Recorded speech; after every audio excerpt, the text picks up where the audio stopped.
There is a silence that exists before a thought is born. There is a space between the beat of your heart and the intake of your breath where the world as you know it ceases to exist. But you rarely visit this place. Instead, you are consumed by the noise, not just the noise of traffic or conversation, but the deafening roar of your own interpretation. You believe you are navigating a solid, objective universe filled with distinct objects, separate people, and tangible obstacles. You believe that your happiness depends on rearranging these furniture pieces of your life into a more pleasing configuration. But what if I told you that the room itself is a fabrication? What if the struggle to find happiness is not a failure of effort, but a failure of vision? We must begin with a radical admission. It is a confession so simple yet so shattering that the ego will fight to its death to avoid making it. It is the one thing you must do before any true peace can settle upon your shoulders. It is the prerequisite for freedom. You must admit that you have a perceptual problem. This is not a metaphor. This is not poetic language meant to soothe you. It is a technical description of your current state of consciousness. You are like a pilot flying through a storm, trusting instruments that were calibrated in a dream. You are reading the altitude and the speed, but the gauges are lying. And because you trust the gauges, you react to dangers that are not there, and you miss the open sky that awaits just above the clouds. Consider the human eye. It takes in a narrow band of the electromagnetic spectrum. It flips images upside down, which the brain then corrects. It fills in blind spots with best guess data based on past experiences. Neuroscientifically, you do not see the world. You see a reconstruction of the world modeled by your brain's prediction engine. Now take that physiological limitation and multiply it by the infinite complexity of the psychological mind. You are projecting a narrative onto a screen and calling it reality. You look at your bank account, your relationship status, the political climate, or the health of your body, and you claim these things are the causes of your distress. You say, I am unhappy because of this external condition. But this is the great lie. This is the mechanism of the trap. By defining the problem as something out there, you deny yourself the power of the solution, which can only be found in here. Let us dissect the arrogance of suffering. It sounds harsh, does it not, to call suffering arrogant, but follow the logic. If you believe that a microscopic organism, a fluctuating currency, or a rude comment from a stranger has the power to dismantle the piece of the infinite consciousness that you are claiming that the illusion is stronger than the truth. You are granting sovereignty to the shadow and denying the light. Imagine a mosquito, a tiny, fragile speck of biology. It buzzes near your ear. You feel irritation. You feel a disruption of your peace. You might say, it is only natural to be annoyed. But in that moment of annoyance, you have made a metaphysical claim. You have declared that your internal state, the vast oceanic depth of your being, is subject to the whims of an insect. You have forgotten what you are. You have collapsed the wave function of your divinity into the particle of a victim. This is the perceptual problem. It is the belief that the outside world dictates the inside world. It is the reversal of cause and effect. And as long as you operate under this reversal, happiness will always be a future event. It will always be just around the corner, waiting for the moment when the mosquitoes stop buzzing, when the bank account is full, when the body is perfect. But the nature of the dream is that the variables never stabilize. The moment one problem is solved, the ego manufactures another. This is because the ego survives on the existence of problems. If you were truly permanently happy, the ego would cease to be necessary. We spend decades, lifetimes even, acting as managers of a chaotic universe. We try to control the weather of our lives. We use strategies, manipulation, hard work, and even spiritual manifestation techniques to force the illusion to be kind to us. We bargain with the dream figures, but we never stop to ask, why am I dreaming this? The ancient wisdom traditions, from the non-dualistic teachings of the East to the radical metaphysics of A Course in Miracles, all point to this singularity. The world you see is a witness to your state of mind. It is an outside picture of an inward condition. If there is conflict in the image, it is because there is conflict in the projector. You cannot clean the movie screen with a cloth and expect the film to change. You must go back to the booth. You must look at the lens. But looking at the lens requires a humility that most of us are not ready for. It requires us to say, I do not know what this means. It requires us to look at our enemies, our disasters, and our greatest fears and admit, my judgment of this is wrong. My perception is flawed. I am hallucinating a threat where there is only a call for love. Think of the 12-step programs used to treat addiction. The very first step is an admission of powerlessness. It is a surrender. You cannot heal an addiction if you deny you have one. In the same way, you cannot wake up from the dream of separation if you insist that the dream is real. You must admit you are addicted to judgment. You are addicted to the adrenaline of being a separate self fighting a hostile world. You are powerless over the world you have invented because it follows the chaotic laws of fear.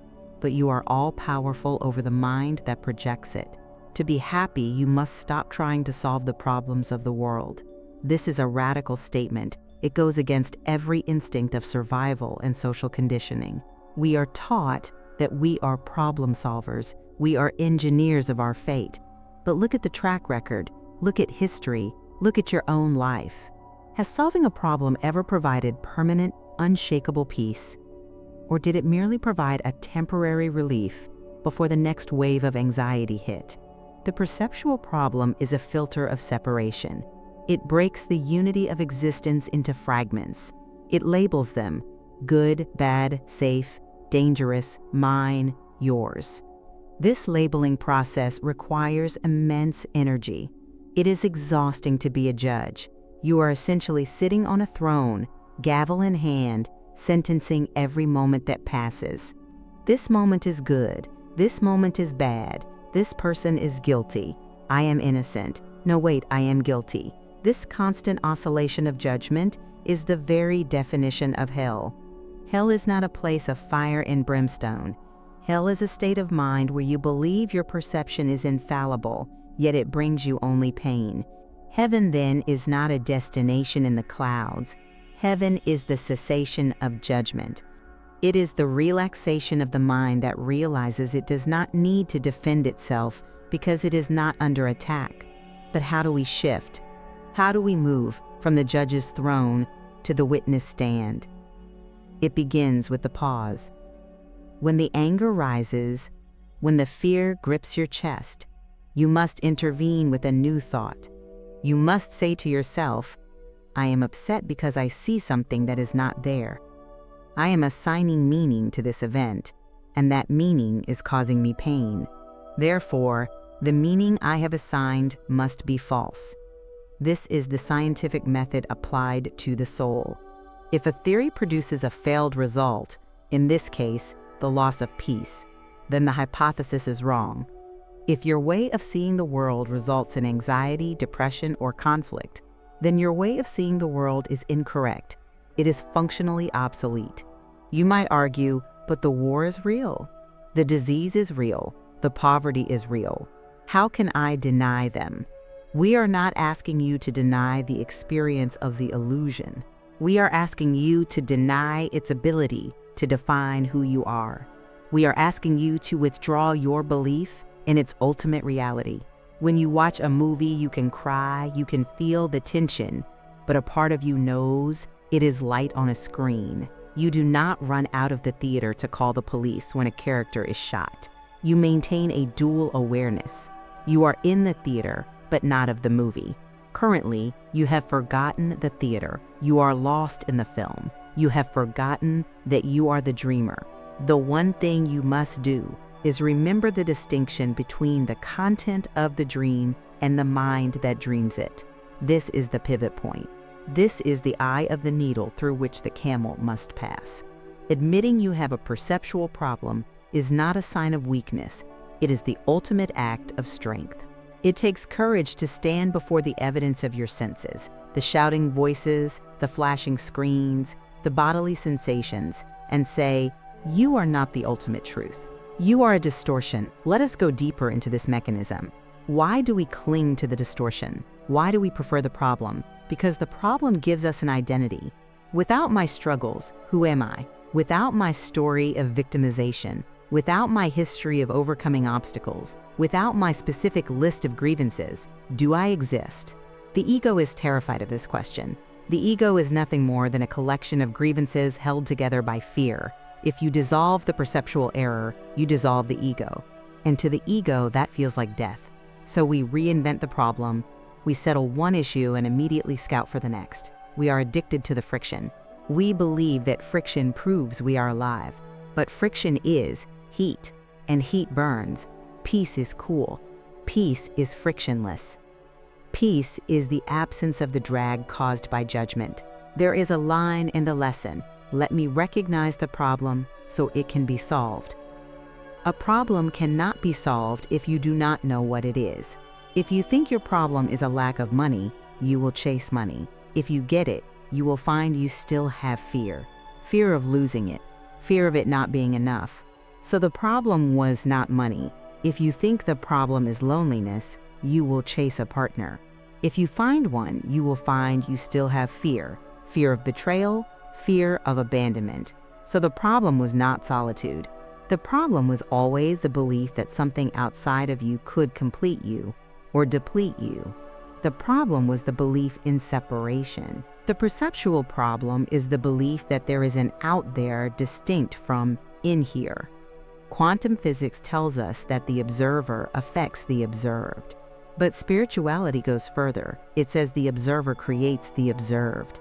You are not reporting on the news of your life. You are writing the script in real time with the ink of your beliefs. If you believe in a hostile world, you will subconsciously manifest hostility. You will interpret neutral events as attacks. You will provoke attack in others to prove your hypothesis right. You would rather be right than happy. The shift comes when you decide you would rather be happy than right. This is the surrender. It is the moment you drop the heavy armor of your opinions. It is the moment you look at the mosquito, the politician, the catastrophe, and say, "I do not know what this is for, but I choose to see peace instead of this." As you stand on the precipice of this realization, the mind will rebel. It will demand a how. It will ask for a technique, a ritual, a set of instructions to manipulate this new understanding. It asks, how do I fix my perception? But be careful. The question how is often a delay tactic. It is a way to turn the instant of recognition into a process of time. The ego loves time. The ego loves the idea of a journey, of a gradual evolution, because as long as you are becoming enlightened, you are not enlightened now. The admission of a perceptual problem is not a practice. It is a collapse. It is the collapse of the false scaffolding you have built to support your worldview. Imagine a house of cards. You do not need a technique to dismantle it card by card. You simply need to stop protecting it from the wind. You need to let the wind of truth blow. When we speak of this perceptual problem, we are speaking of a lens that is cracked. Every beam of light that passes through a cracked lens will be distorted. It does not matter how beautiful the scenery is. If the lens is fractured, the image will be disjointed. You have spent your life trying to rearrange the scenery to make the image look right. You have moved the mountains, you have planted gardens, you have chased away the clouds, but the crack in the lens remains. The image is still flawed. The correction is not in the world. It is in the replacement of the lens. But you cannot replace the lens until you admit it is broken. As long as you insist, "I see things clearly," you will defend your distorted view. You will argue for your limitations. You will fight for your right to be a victim. Let us speak of the glitch in the matrix of your mind. You perceive time as a linear progression, past, present, future. This too is a perceptual error. The past is a memory, a trace of synaptic firing happening now.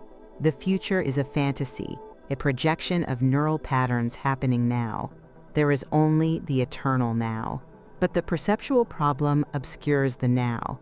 It covers it with a veil of guilt from the past and fear of the future. When you are angry at someone, you are rarely angry at what they are doing in this exact second.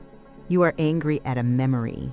You are superimposing a past image onto the present reality. You are not seeing the person.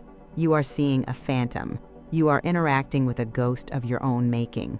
This is why forgiveness is the key. Forgiveness is not condoning bad behavior. Forgiveness is the acknowledgement that what you think happened was filtered through a distorted lens. It is the willingness to wipe the slate clean and see what is actually there, without the overlay of your history. Think of the arrogance required to hold a grievance. To hold a grievance, you must believe that you understand the entire causal chain of the universe. You must believe you know exactly what a person should have done, how the event should have unfolded, and what the ultimate outcome should be. You play God. But you are a God with a blindfold. You condemn based on incomplete evidence. When you admit, I have a perceptual problem, you are resigning from the job of playing God. You are stepping down. And in that resignation, there is an immense, flooding relief. You no longer have to sustain the world. You no longer have to keep track of who owes you what. You no longer have to balance the scales of justice in your mind. You are free to simply be. This is the state of the miracle. A miracle is not a suspension of natural laws. It is a correction of perception.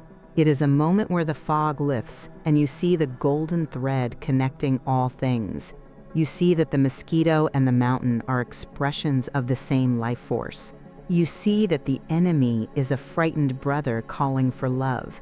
You see that the scarcity you feared was a shadow cast by your own hand. But you cannot force a miracle. You can only prepare the soil for it. And the preparation is the plowing of the field of the mind. It is the digging up of the roots of certainty. It is the confession, I have been wrong about everything.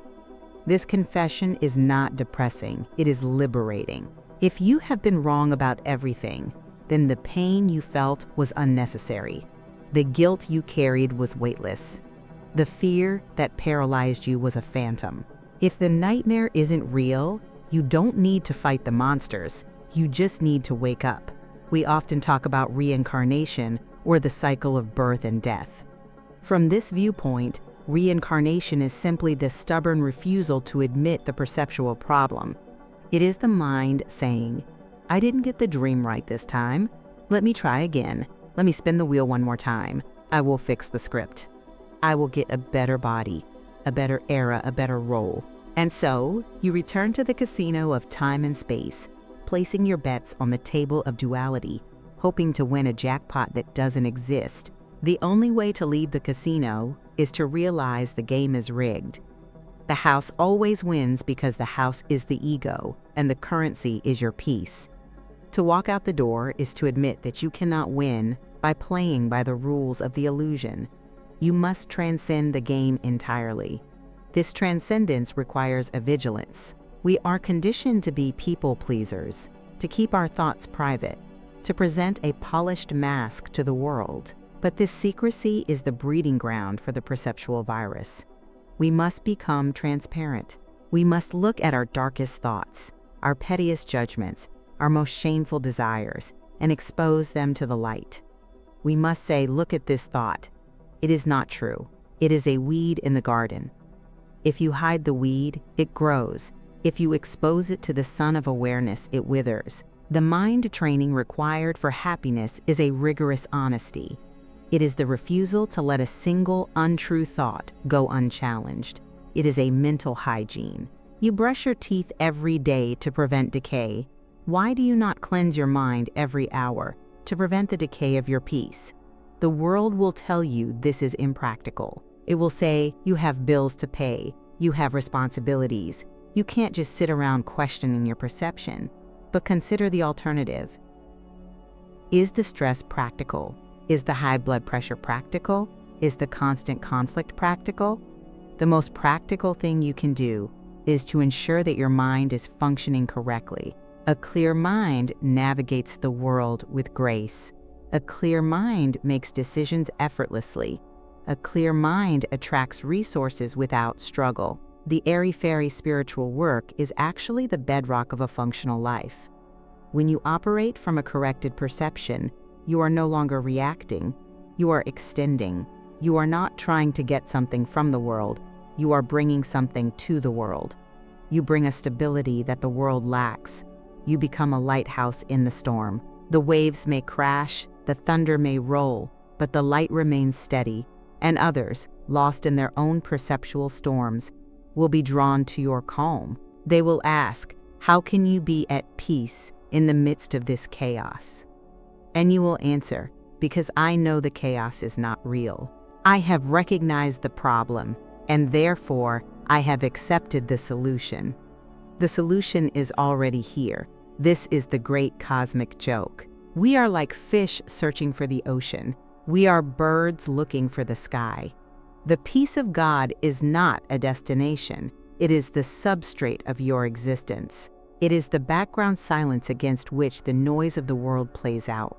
You do not need to create it. You only need to stop drowning it out with your judgments. You are blinding yourself with your own hands. You are holding them over your eyes and crying that it is dark. The command is simple. Put your hands down. Open your eyes. See the light that has always been there. This brings us back to the body. You believe you are a body. This is the central pillar of the perceptual problem. If you are a body, you are vulnerable. You can be hurt. You can get sick. You can die. You are a speck of dust in a hostile cosmos. Fear is the only rational response to being a body. But if you are consciousness itself, if you are the awareness in which the body appears, then you are invulnerable. The body is just an image in the mind. The image can change, fade, and dissolve, but the screen of awareness remains untouched. When you identify with the screen instead of the movie, you are free. You can enjoy the drama without being destroyed by it. You can feel the emotions without being drowned by them. You become the lucid dreamer. You know you are dreaming, and in that knowing, you have the power to wake up.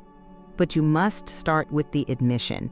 You must look at your grievance, that specific person, that specific situation that gnaws at your gut, and you must say, I am wrong about this. There is another way to look at this. This willingness to be wrong is the key that unlocks the prison door. The door was never locked, you were just holding it shut. You were holding it shut with your insistence on being right. You were holding it shut with your stories of injustice. Let go of the handle, step back, watch the door swing open. Let's address the fear that comes with this. There is a fear that if you admit you are wrong, you will be overtaken, you will be weak, you will be a doormat.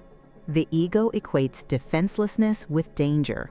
But in the realm of truth, defenselessness is invulnerability. If you have nothing to defend, you cannot be attacked. Attack is only possible if you perceive a threat. If you perceive no threat, because you know your reality is spirit, then attack becomes impossible. You become like the empty sky. You can swing a sword at the sky, but you cannot cut it.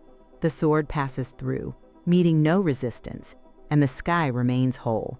Be the sky. Do not be the battlefield. There is a profound relaxation that awaits you. Imagine the tension you carry in your jaw, your shoulders, your stomach. That tension is the physical manifestation of your resistance to what is. It is the somatic echo of your perceptual war. When you admit the problem is in your perception, you can stop fighting the world. You can relax. You can exhale. You can lay down the burden of trying to make the world behave. Frances, a teacher of this path, spoke of this relaxation. She spoke of a life where you are not dragged through the streets, carrying a cross of your own making. We tend to dramatize our lives. We act as though we are martyrs in a grand tragedy. But most of us are not facing crucifixion. We are facing traffic jams. We are facing unwashed dishes. We are facing indifferent emails. To react to these trivialities with the intensity of a Greek tragedy is a misuse of your creative energy. It is a distortion. Jesus in the Course used the extreme example of crucifixion to show that even in the ultimate scenario of attack, one can remain peaceful. If peace is possible there, surely it is possible when the Wi-Fi is slow. If you can keep your heart open while nails are driven into your hands, you can certainly keep your heart open when someone cuts you off on the highway. The magnitude of the external event is irrelevant because the peace comes from within. It is non-local. It is unconditional. So where do we go from here? We stand at the threshold of a new way of seeing. The choice is yours. You can continue to analyze the shadows on the wall, measuring them, naming them, fighting them. You can continue the endless loop of problem solving that leads nowhere. Or you can turn around. You can look toward the light that casts the shadows. You can make the admission today, right now. I have a perceptual problem. Say it. Feel the weight of it. And then feel the lightness that follows. Because if the problem is in your perception, the solution is in your mind.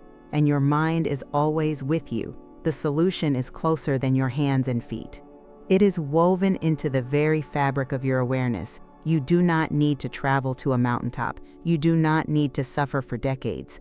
You do not need to understand complex theology. You only need to be honest. You need to be honest about your unhappiness, honest about the failure of your strategies, and honest about the source of the glitch. This is the rocket ship. This simple admission is the fuel that propels you out of the gravity well of the ego. It transports you to the gates of heaven. Not a heaven of harps and clouds, but a heaven of present moment completeness. A state where you want for nothing because you realize you are everything. The world will continue to spin, the mosquitoes will buzz, the politicians will argue, the seasons will change. But you will not be the debris caught in the tornado. You will be the eye of the storm, still, silent, aware. You will walk through this world, but you will not be of it. You will see the illusions, but you will not believe them. You will hear the cries of fear, but you will answer with the voice of love. You will be happy, not because the world has changed, but because you have. You have done the one thing. You have recognized the problem, and in that recognition, the problem has dissolved. What remains is the peace that surpasses all understanding. The peace that was always there, waiting for you to simply wipe your eyes and see. Open your eyes. The dream is over. The reality is love, and you are that.